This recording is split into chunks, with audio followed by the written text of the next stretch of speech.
Hi friends, GK revision பண்ணல நிறைய பேர் நிறைய மெத்தட்லாம் பயன்படுத்திகிட்ருப்போம். இப்போ என்ன நம்ம நோட்ஸ் எடுத்ததை அப்படி ஜஸ்ட்டு கடகடன்னு பார்த்துட்டு போகுது ஒரு மெத்தட். ஸ்கூல் புக்கில் இருக்கிறது அந்த ஹைலைட் பண்ணி வச்சுருப்பாங்களா, அது சிலவங்க பார்ப்பாங்க. நான் என்ன பண்ணுவேன்னா, நம்மளுக்கு ஒரு கான்செப்ட் ஃபுல்லாக தெரியணும் அப்படின்னு சொன்னால் அந்த மாதிரி நோட்ஸ் எழுதி வச்சுருப்பேன், அது பார்ப்பேன். ஸ்கூல் புக்கில் உள்ளதை மேக்ஸிமம் ரீட் பண்ணுவேன்.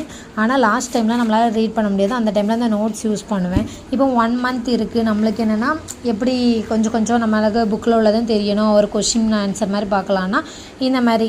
இது என்னென்னா கிறிஸ்டோபால் நான் பேட்ச் சேர்ந்துருந்தேன், அதில் கொடுத்த இது தான். நான் எனக்கு என்னென்னா பிடிஎஃப்லாம் வச்சு படிக்கலாம், எனக்கு செட் ஆகாது.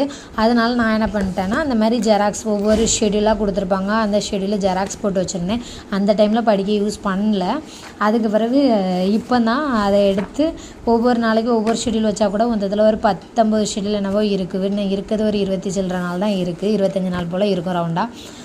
அதனால் இந்த மாதிரி படிச்சுட்ருக்கேன். அதான் உங்களுக்கு என்னென்னா, உங்களுக்கு எப்படி ரிவிஷன் பண்ணுறது ஈஸியாக இருக்கும்னு பாருங்கள். சிலவங்க ஸ்கூல் புக்கில் ஹைலைட் பண்ணதை பார்த்தா மட்டும்தான் ஞாபகம் இருக்கும், அந்த மாதிரிலாம் இருக்கும். நம்ம ஆனால் ஒரே இதை மறுபடியும் படித்தோன்னா அந்த இதில் உள்ளது ஞாபகம் இருக்கும், அந்த மாதிரிலாம் சொல்லுவாங்க. நான் என்னென்னா, எனக்கு கொஞ்சம் வித்தியாசமாக படித்தா கொஞ்சம் இன்ட்ரெஸ்ட்டாக இருக்கும். இப்போ ஸ்கூல் புக்கு ஒர்க்காக படிச்சுட்டு இந்த படம் தான் படிச்சிட்டோம் அப்படின்னு சொல்லி அடுத்த நேரம் அடுத்த பாயிண்ட்ஸ் எல்லாம் ரீட் பண்ணாமல் அந்த மாதிரி போயிடுவேன், ஹைலைட் பண்ணதை மட்டும் பார்த்துட்டு. இப்போ ஒன்லைனராக படிக்கும் போச்சுல என்னென்னா, இதெல்லாம் தேவை தானா, இதே நம்ம சும்மாலாம் பார்த்துட்டு போனோம். இப்போ காந்தி தாத்தாலாம் ஒரு படத்தில் நிறைய விஷயம் சொல்லியிருப்பாங்க, அப்படிங்கும் போச்சுல நம்ம அதெல்லாம் சும்மா மேலாட்டெல்லாம் என்னதோன்னு பார்த்துட்டு போயிருப்போம். ஆனால் அதே ஸ்டேட்மெண்ட் கொஷினில் கேட்டால் தெரியாது. எக்ஸாம்பிளுக்கு நேற்றுக்கு டெஸ்ட்டில் குயில் பொன்னிங்கிறது பாரதிதாசன் எழுதின அந்த இதழ், அந்த அவரோட யூஸ் பண்ண இதழ், அந்த மாதிரிலாம் படிச்சிருப்போம். ஆனால் பொன்னி மட்டும் தனியாக கொடுத்துருந்தாங்க, குயில் பக்கத்தில் இல்லாதனால எனக்கு அது குழம்பிட்டு. அப்படிங்கும் போச்சில் நம்ம கொஞ்சம் ஒன்லைனரும் பார்க்கணும் அப்படிங்கிறது நேற்று தெரிஞ்சிச்சு. அதனால் சரி ஓகே, இந்த ஒன்லைனர்லாம் எடுத்து யூஸ் பண்ணலாம் அப்படின்னு சொல்லிட்டு ஒரு நாளைக்கு ஒரு ஷெடியூல் வச்சு கடை நம்ம ஏற்கனவே எல்லாமே படித்ததான், படிக்காததெல்லாம் எல்லா லெசனுமே படித்தாச்சு. படித்ததை ஒன்லைனராக பார்க்கும் போச்சில் என்ன ஒரு இதுனா, நம்ம சின்ன விஷயம் தானேன்னு நினச்சி நிறைய இது விட்டுருப்போம். அதெல்லாம் ஆனால் ரொம்ப இம்பார்ட்டண்ட்டாக இருந்திருக்கும். புக்கில் ஏதாவது 1-2 பாயிண்ட்லாம் நம்ம தெரியாமல் விட்டது, ஸ்டேட்மெண்ட்டாக இருந்தது, சும்மா லைட்டாக கொடுத்துருப்பாங்க, அந்த மாதிரி உள்ளதெல்லாம் நம்ம கொஞ்சம் டீப்பாக படிக்கிறதுக்கு யூஸாக இருக்கும் அப்படின்னு சொல்லிட்டு நான் இதை எடுத்து வச்சுருக்கேன்.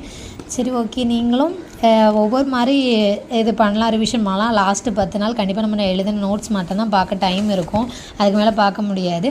இப்போ என்னென்னா, இந்த ஒன்லைனர் நான் ஏற்கனவே ஷெடியூல் போட்டிருந்தேன், எக்கனாமிக்ஸு 2 நாளுக்குள்ளே முடிக்கணும். நேற்றுக்கு இன்றைக்கி அந்த வீடியோ பார்த்து முடிச்சிடலாம்.